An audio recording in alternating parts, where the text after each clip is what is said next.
Yun nga, full credit to Signal.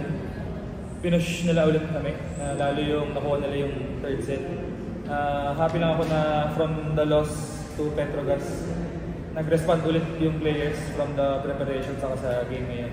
Na-feel namin yung challenge, yung bigat, pero yun nga, na-overcome naman namin. So very happy na nakagawa lahat. Saka yun din yung pagpasok ni Aliyah, very sakto.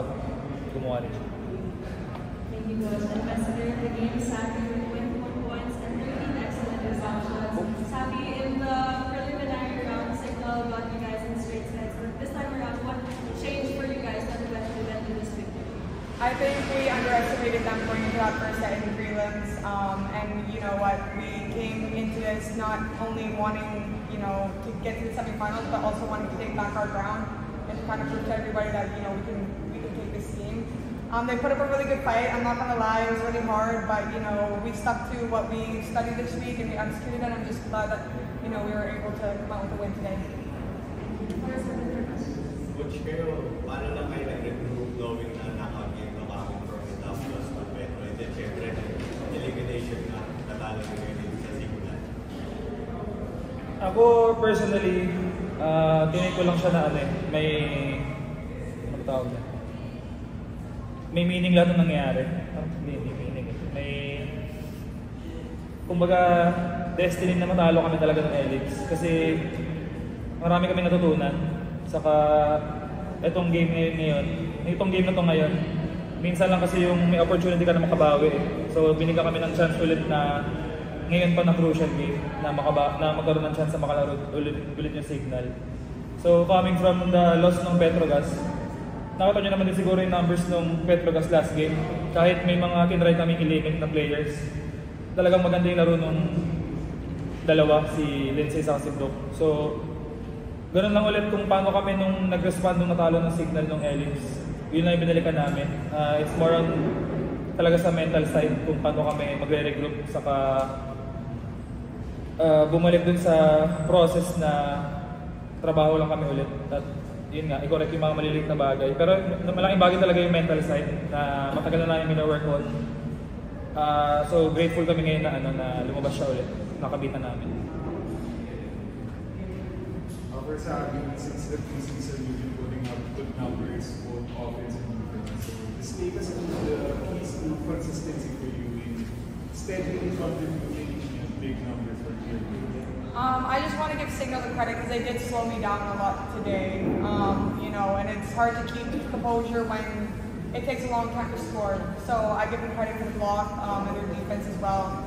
But I think, you know, the biggest thing today was my pass. I just want to give everybody the opportunity to attack and transition and, you know, set us up for success. So I'm just glad, you know, the attacking was okay, but I'm just glad that, you know, I played defense well and I was able to pass well. So, you know, at the end of the game, I don't really know what my numbers are, but like I said, I always say, I'm just glad that, you know, it turns out that I was able to execute somewhat at the net.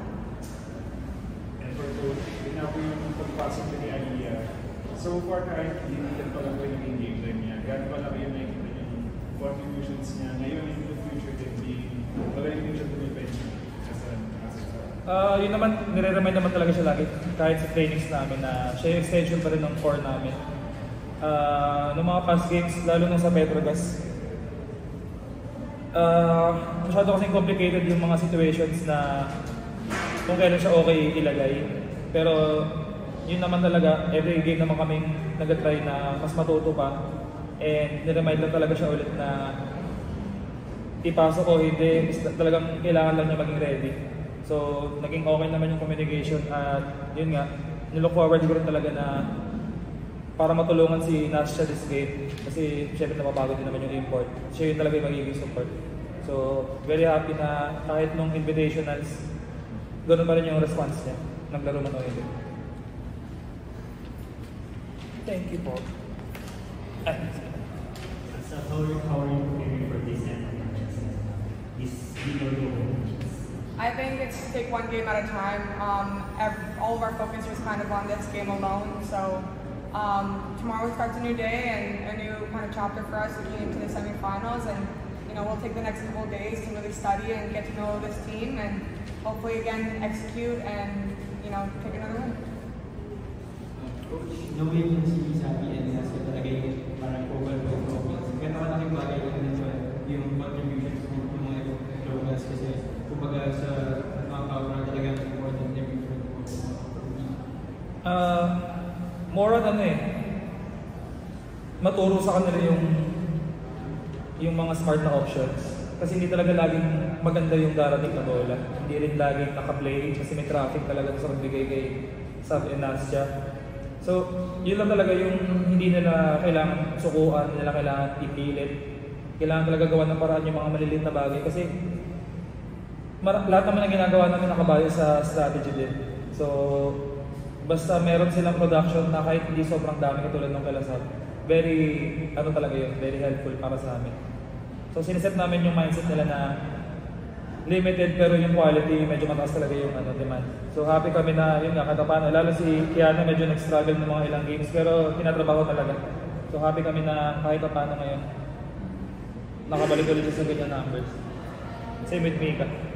Coach, since Coffee in the semifinals, knockout game ulit, paano lang yung magiging mindset nila yung that? Siguro yun yung isa sa mga blessing ng dalawang conference na nakaraan na nasalang kami na hindi naman nasanay pero alam na namin yung feeling ng knockout games and hindi na look forward pero feeling ko kahit paano may edge na sa mental side.